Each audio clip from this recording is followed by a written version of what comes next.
પણ માણસ વિશ્વાસ કરતો નથી, માણસને વિશ્વાસ પડતો નથી. આ મારી માતા હશે, સારું દુનિયામાં ફરી લો, જાણી લો ને સમજી લો. મનની અંદર વિશ્વાસ રાખો કે અમારા જે ભયંકર તકલીફ છે ને દુઃખ છે, અમારી કુળદેવીને અમે આજે પ્રાર્થના કરીએ છીએ કે માં કોક દુઃખવાળી માતા રહી જતી હોય, અમારા પૂર્વજો લાયા હોય ને અમને ના કીધું હોય, અમને કશું ખબર જ નથી કે અમારા વડીલો શું કરીને ગયા, પણ એટલી ખબર છે કે માં કાળકા, સધી કે શિકોતર કે ચાવણ કે ખોડિયાલ તને પૂજતા હતા. આટલી પ્રાર્થના તમે તમારી કુળદેવીને કરો અને તમારી કુળદેવી તરત બહાર ઉભા રહેલા દેવને કહે છે કે તારો ન્યાય કરાવવા હું મેરડી તૈયાર છું. કે બહારના પારકા દેવ તમારા પૂર્વજો લાયા એટલે જવાબદારી તમારી રહે. કોની રહે? તમારા પૂર્વજો જે માતાઓ લાયા છે ને એને પૂજવાની જવાબદારી તમારી જ રહે, બીજા કોઈ પૂજશે નહીં. 4 ભાઈ હોય ઘરની અંદર વર્ષો પહેલા અને એક ભાઈ કદાચ સધી માતા લાયો હોય તો એક જ ઘરમાં સધી માતા બોલશે, 3 ઘરમાં નહીં બોલે. પછી તમારા પૂર્વજનું નામ આપો કે ફલાણા ડોહામણ સધીને લાયો તો તમારે હરખથી અપનાવી લેવી પડે. હું મેળડી છું. જો હામું પડશો, વિરોધ કરશો, પારખા લેવા જશો તો વધારે દુઃખી થશો. માને એટલી પ્રાર્થના કરવાની કે માં તું કોણ છે, કેવી છે, કોઈને ખબર નથી, પણ માં અમે તારા, તું અમારી છો. એવા શબ્દો બોલો, એવા શબ્દો કે શબ્દ તમારા એવા નીકળવા જોઈએ કે માં રોતી રોતી રાજી થાય ને.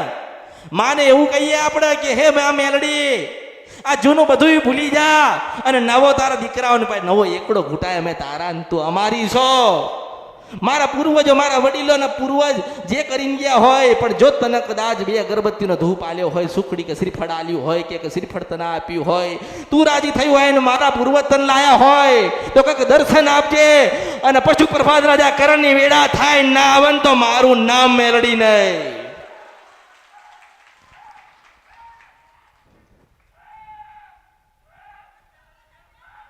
બધી મેલડી એક નથી, બધી મેલડી એક નથી. જેની ભક્તિ જબરી એની મેલડી જબરી. જે ભક્તિ કરી જાય એ તરી જાય, જે માની ભક્તિ કરી જાય ને એની પેઢી તરી જાય.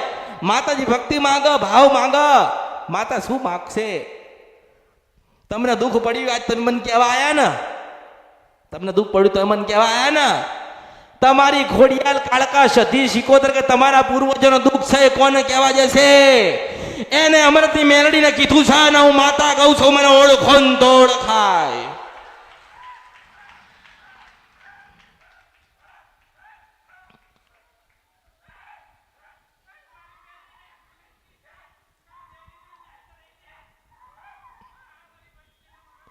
વિશ્વાસ અને શ્રદ્ધા સાચી હોય ને, આપણી અંદર હૃદયમાં વિશ્વાસ હોય. જગડુસા શેઠને વાણિયાને વિશ્વાસ હતો, અહીંયા હૃદયમાં વિશ્વાસ હતો કે કોઈક આવશે જગત જનની જોગ માયા તારવા માટે અને મને જરૂર મારી વસ્તીને, મારા પેઢીને, મારા નાવડાને તારશે. તો તાર્યું ને? કેમ તાર્યું? વિશ્વાસ, શ્રદ્ધા હતી. આપણને એવી પડતી, આ તો માં મેલડી મારા દીકરાને વહુ લાવી દે ને તો તને બેહાડીને પૂજો. માં મેલડી મને સારું ઘર લાવ તો તને બેહાડીને પૂજો. એ તો તમે સોદા કરો છો, એવા સોદા થતા નથી. એવા સોદાબાજી માતાજી પાસે કરશો નહીં. માને એવું કહો કે માં મારા પૂર્વજો જે ગુનાહ કરીને ગયા, જે ભૂલો કરીને ગયા એને ક્ષમા કરમાં અને આજીવન તારી ભક્તિ કરીએ, તારા કીધે રહીએ, તારા ચરણના શરણમાં રહીએ. ભગવતી એવા આશીર્વાદ આલજે તો તમને સુખી કરે, સુખી કરે, સુખી કરે, સુખી કરે, સુખી કરે ને સુખી કરે. દુખીએ તમે તમારી જાતે થયા છો ને સુખીએ તમે જાતે થઈ શકો છો. રીત જુદી છે, રીત જુદી, રીત ખાલી જુદી છે. માતાજી નહીં કે, માતાજી કેવા નહીં આવે કે મને દીવો આલ, કેવા આવે? માતાજી ના કે મને બેહાડજો, માતાજી ના કે મને સુખડીને શ્રીફળ આલજો. આપણે માતાજીને કહીએ, આપણા ઘરે કોઈક મહેમાન આવો છો તો કેવું કહીએ છે?